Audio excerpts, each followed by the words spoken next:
एक साल पूरा हो गया। 3 अक्टूबर 2020 को सैकड़ों दुकानें जमीन दोज कर दी गई थी।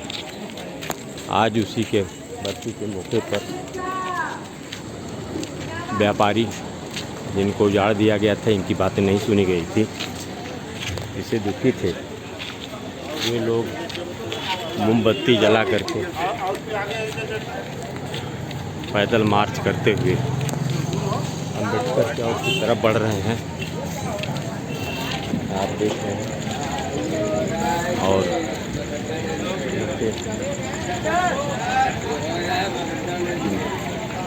देख सकते हैं 100 से अधिक दुकानें मौजूद थी 3 अक्टूबर 2020 को।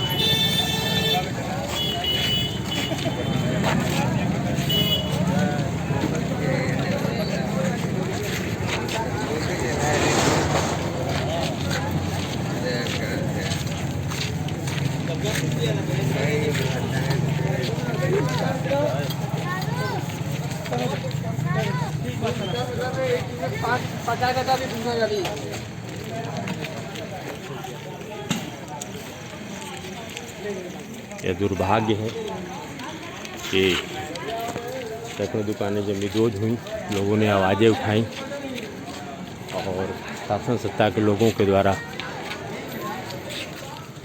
आश्वासन भी दिया गया, पर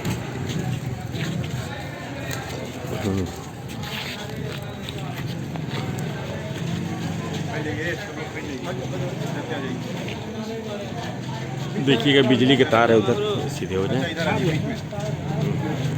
अम्बेडकर चौक पर अम्बेडकर जी की मूर्ति के सामने आप लोग मोमबत्ती लेकर के खड़े हैं। हम आपको बता दूं कि दुकानें उजाड़े जाने के बाद से बहुत सारे व्यापारियों की मौतें हो गई थी और संवेदनहीन शासन प्रशासन ने उनकी एक भी सुनवाई नहीं की। लोग आते गए, भरोसा देते गए, पर किसी ने कुछ किया नहीं। धीरे धीरे 1 साल बीत गए, लोगों के चेहरे आज भी मुरझाए हुए हैं। कोई उनकी बात सुनेगा, पर किसी ने उनकी बातें नहीं सुनी। अब हम इनमें से चाहेंगे कि लोग अपनी बातें रखें। हम आप लोगों से बात भी करेंगे इस संदर्भ में। हम सबसे पहले आप ही चाहते हैं कि चूँकि 1 साल 3 अक्टूबर 2020 को सैकड़ों दुकानें अंबेडकर चौराहे से लेकर नेताजी चौक तक उजाड़ी गईं, आप कैसा महसूस करते हैं और क्या कहना चाहेंगे इस बारे में? यही कहना चाहते हैं कि लोगों का नींद कबर गया है और ये समझ लीजिए कि न वो घर के हैं न घाट के हैं, और अपने किस तरह से वो ज़िंदगी पालन कर रहे हैं वो मालिक ही जानता है। इसलिए हम यही गुजारिश करेंगे कि अगर इसके लिए अगर बन सकता है तो सरकार उसे फिर से पुनः जीवित करें, यही हमारी उनसे आरजू है। और हम क्या करें। आप देख सकते हैं कि उस समय का दुख दर्द अब भी लोगों के चेहरे पर उसी तरह से झलक रहा है और आसन संकट अब भी लोगों का संकट, जो व्यापारी हैं उनका टला नहीं है। लोग आते हैं, लोग भरोसा दिलाते हैं, विश्वास व्यक्त करते हैं। आप कुछ बोलेंगे? हम लोगों को बहुत बड़ी परेशानी आ गई है। हम लोगों का एक तो मार्केट भी नहीं चल रहा है, रास्ता चारों तरफ से ब्लॉक हो गया है और जितने दुकानदार टूटे हुए हैं वो बेचारे परेशान हैं। किराए पे दुकान भी नहीं मिल पा रही है, लोग त्रस्त हैं। इस समय धंधा वगैरह भी नहीं चल रहा है, घर का जीवन यापन करना बड़ी मुश्किल है इस समय। सरकार से आग्रह है कि हम लोगों का थोड़ा सा व्यवस्था सही सुनवाई करे और समाधान करे। जी जी। आप 193 लोगों का जो दुकानें के से कोर्ट को नोटिस मिला था सर, उसमें हम लोगों का 5000 परिवारों का जीविकोपार्जन उसी से चलता था। और उसके बाद सरकार के द्वारा मतलब हम लोग सीमांकन करवाने के लिए भी यहाँ पे बस स्टैंड रोडवेज की ज़मीन परिवहन विभाग की नहीं है। वो ज़बरदस्ती ये भी कर रहे हैं कि यहाँ पे हमारी ज़मीन है, हम लोग यहाँ पे, और संदेश एसडीएम साहब को, जिलाधिकारी सर को ये सब भी बताएं भी, अपना यहाँ का स्थिति भी बताएं और बोले कि सीमांकन भी दूसरे जगह करवा लीजिए। लेकिन वो ज़बरदस्ती बता रहे हैं कि हमारी ज़मीन यहाँ पे है। यही है सर, हम लोग दुविधा जीविकोपार्जन के लिए पहले हमारे भी बच्चे लोग उजाड़े गए, अब भी लोगों के मन में शंका है बहुत कि शंका, हम लोग एकदम भयभीत हैं। हर एक भयभीत परिवार के सभी बच्चे को सही शिक्षा नहीं दे पा रहे हैं। घर की औरतें सदमे रहती हैं, वो उसी में चिंतित में बुजुर्ग माता पिता हैं, उन लोगों का भी स्वास्थ्य गड़बड़ होता है। और उसके बाद प्लस दुकान के भयभीत होने से या किसी भी अधिकारी को यहाँ पे आ जाने से हम लोग एकदम भयभीत हो जाते हैं। और यहाँ पे दुर्घटना भी हो गई है, कई लोग यहाँ दुर्घटना में हार्ट अटैक में मर भी गए हैं। हम लोग यही सरकार से निवेदन करना चाहते हैं कि इसका सीमांकन करवा के हम लोग का जीने का जीविकोपार्जन का आधार बनाए। हम लोग पिछले साल भी हमें पता है कि 9 से 10 लोग लगातार जी सदमे में उन लोगों की जानें चली गई थी जी और उसके बाद भी वहाँ लगातार पे हमारे ही संगठन से हमारे व्यापारी भाई यहाँ श्री दिग्विजय सिंह, जो कि इसी सदमे में ऊपर प्लस कोरोना उस पे हम लोग व्यापारी लोग लोन लेके इधर उधर महाजनों का, सेठ महाजनों का कर्ज, उसमें से भी हम लोग नहीं कर पाए। इससे हम लोग बहुत भयभीत और चिंतित हैं। इसीलिए हम लोग कैंडल मार्च निकाले हुए हैं कि सरकार हम लोग की सुने। आपको इस उत्पीड़न से काफ़ी गहरा सदमा लगा है। इस सदमे से हम लोग अभी उबर नहीं पाए हैं। और जो 193 नोटिस बटा है, आए दिन कोई ना कोई अधिकारी आकर के हम लोग को परेशान करते ही रहते हैं। खासकर कोई ठेकेदार हैं, वो ज़्यादातर हम लोग को परेशान करते हैं।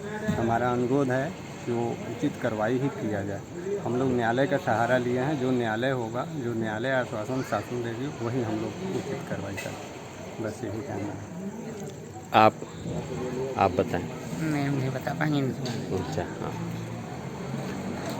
जैसा कि आज हम व्यापारीगण पिछले वर्ष 105 दुकानें शासन प्रशासन द्वारा तोड़ दी गई, जिसमें कि हजारों घर रोजगार के लिए परेशान हो गए। आज तक वो लोग किस हाल में है, किस तरह से जी रहे हैं, न कभी शासन या प्रशासन किसी ने उनकी कोई चिंता नहीं की। आज उनकी हालत ये है कि इस महामारी काल में एक तो रोजी रोटी नहीं है और उसके बाद उनकी दुकानें तोड़ दी गई है।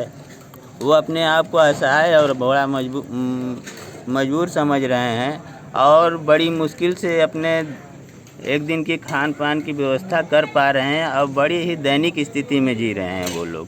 और ना ही शासन ना ही प्रशासन अभी तक उनका कोई सुध लेने वाला नहीं है कि वो किस स्थिति में हैं।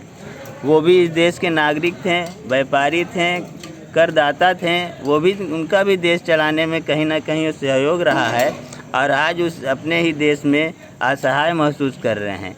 इतनी दुविधाओं के, इतना विकट समस्या के बाद परिवहन द्वारा 193 दुकानों को नोटिस दी गई।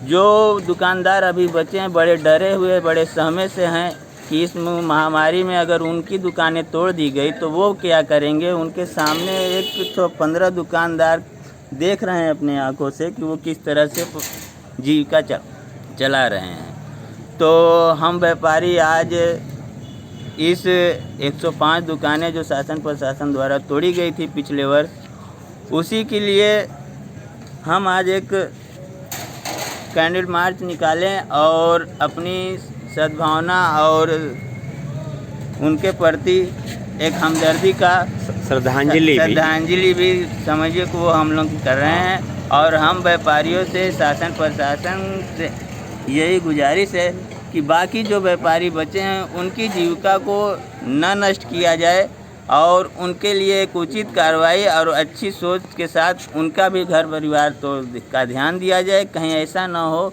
कि वो भी असहाय व्यापारी, कितने लोग किसी तरह से इसी घटना को याद करके मृत्यु हो गए, कितने लोग बेचारे आज तक परेशान हैं।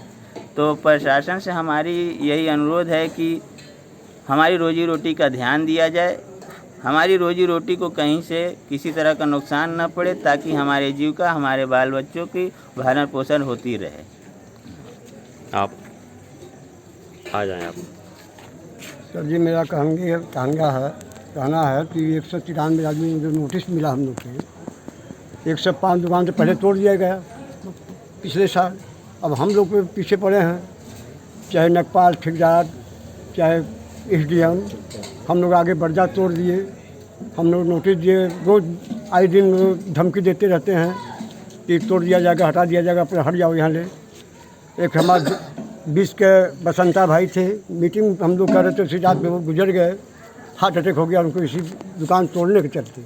यही मेरा गुजारिश है, यही कहना है। हमें याद है कि 2007-8 से उभरा सी विस्तारीकरण का अभियान चला, जिसमें आपका झरिया नाला उधर बहुत सारी बस्तियां थीं जी, जिसको शासन प्रशासन मिल कर के सेक्टर 10 में नई बस्ती में ले जा कर के लोगों ने बसाया।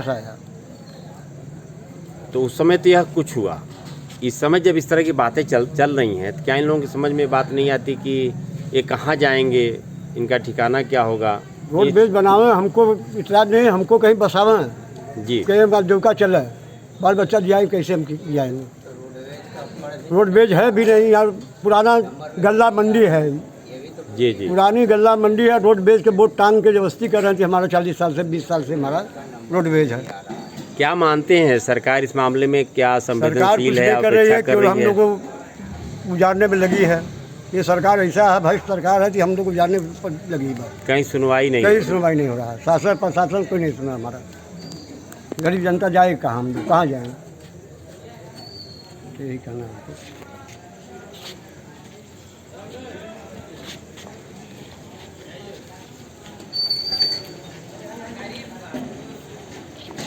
अभी आपने देखा कि पिछले साल आज ही के दिन 3 अक्टूबर 2020 को 105 से अधिक दुकानें उजाड़ दी गईं, अम्बेडकर चौराहे से लेकर के नेताजी चौक तक। और अब लगभग 200 दुकानों के उजड़ने की संभावना ज़बरदस्ती हो रही है। मामला न्यायालय में विचाराधीन है।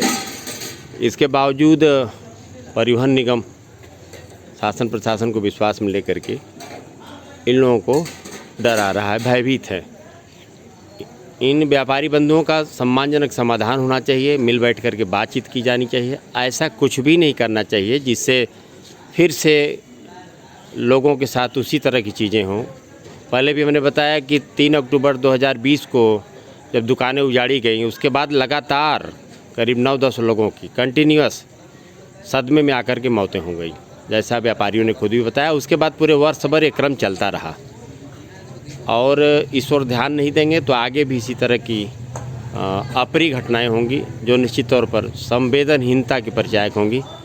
हम उम्मीद करते हैं कि सरकार और शासन प्रशासन के लोग इस महत्वपूर्ण समस्या की प्राथमिकता के आधार पर समाधान करेंगे, इनके दुख में सहभागी बनेंगे। ऐसा कुछ भी नहीं करेंगे जिसकी वजह से फिर से इनके ऊपर संकट आए।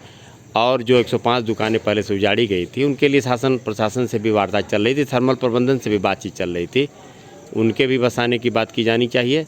और जो लोग बसे हुए हैं इनको उजाड़ने की बात नहीं की जानी चाहिए। मुझे लगता है कि कहीं भी शासन प्रशासन पर कहीं भी थोड़ी बहुत संवेदनशीलता होगी तो निश्चित तौर पर इनकी बातों को लोग सुनेंगे, समझेंगे और निदान की कोशिश करेंगे। जय हिंद, जय भारत।